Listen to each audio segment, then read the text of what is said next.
Jesus? Será que Jesus era um cara otimista com a vida?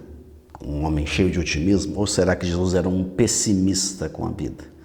São dois extremos. Aquelas pessoas que só veem o lado bom e aquelas outras pessoas que, independentemente do que tenha ganho, de como esteja vivendo, vai sempre buscar encontrar o lado ruim das coisas e enxergar a vida de maneira desastrosa. E se está tudo indo muito bem, vai pensar o seguinte: eita, se tá indo tudo muito bem é porque alguma coisa ruim está para chegar. Esse é o pessimista.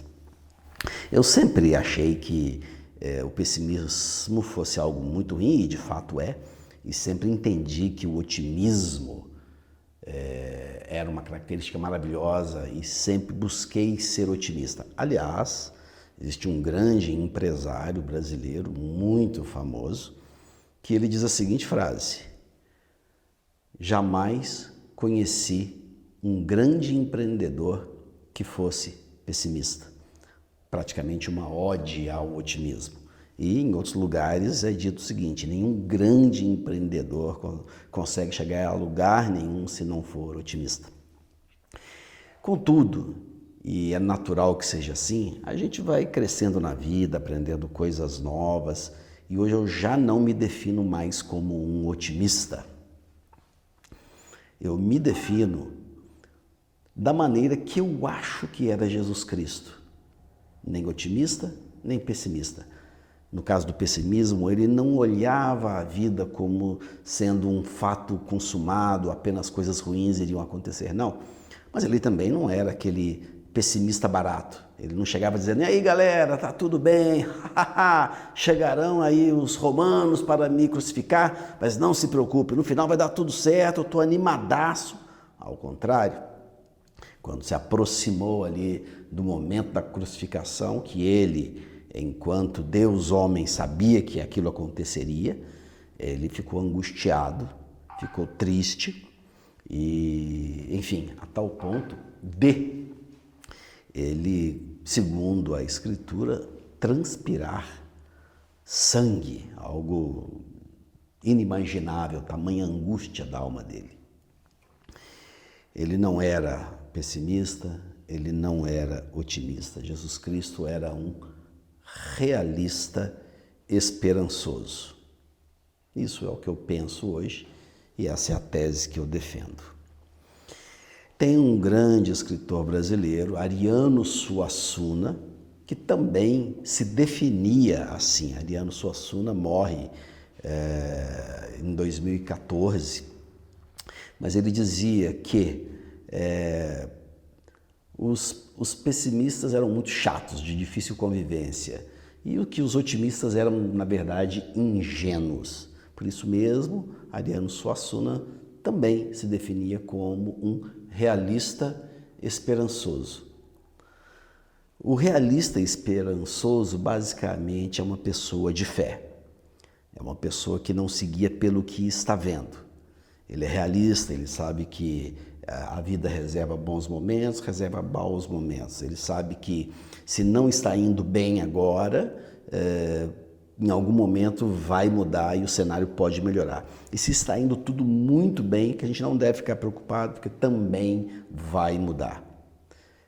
Por exemplo, você que está me assistindo deve estar muito saudável. Contudo, doenças são inerentes à existência. Em algum momento a gente pode ter alguma doença. Portanto, são naturais as dificuldades financeiras, conjugais, amorosas, do ponto de vista da saúde, espirituais, na vida. Devemos ter uma postura realista, entendendo a vida como ela é, mas ao mesmo tempo com o coração cheio de fé e esperança, realistas, esperançosos. Teve um oficial militar norte-americano que, na guerra do Vietnã, foi capturado pelos inimigos deles, né? Quem que é o inimigo? O inimigo é o americano ou o vietnamita? Depende de quem está enxergando. Então ele foi capturado pelos inimigos dele, que que eram os vietnamitas. Ele, um grande grupo, e o nome desse oficial era James Stockdale. Na dúvida, vai no Google e você vai entender melhor essa história. No transcorrer do período que ele ficou preso, e a gente está falando de quase uma década, várias pessoas morreram, não deram conta do processo, e ele deu conta do processo. Foi quando, ao sair, ele escreve e ele define o paradoxo de Stockdale, o paradoxo que leva o nome dele. E ele descobre ali na prática que as pessoas otimistas e as pessoas pessimistas morriam. Primeiro morriam de desgosto os pessimistas e depois morriam de frustração os otimistas, porque os otimistas pensavam assim, no Natal seremos libertados, e aí não acontecia. Depois, não, na Páscoa o nosso país virá e na Páscoa vamos nos libertar, vamos ganhar a guerra, e não acontecia.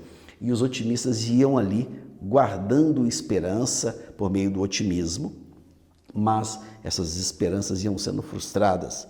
Esse excesso de otimismo se mostrava infrutífero, gerava uma frustração tamanha e essas pessoas também morriam de desgosto. No caso de Stockdale, ele desenvolveu o realismo. Ele desenvolveu um tipo de realismo esperançoso, onde ele buscava viver um dia de cada vez. Um dia de cada vez, entendendo que a resiliência, a disciplina e a esperança deveriam ser diariamente renovados, independentemente das circunstâncias. Quer saber mais sobre o paradoxo de Stockdale? Papai Google está aí. E o meu desejo é que você se torne cada dia mais uma pessoa realista, porém cheia de esperanças.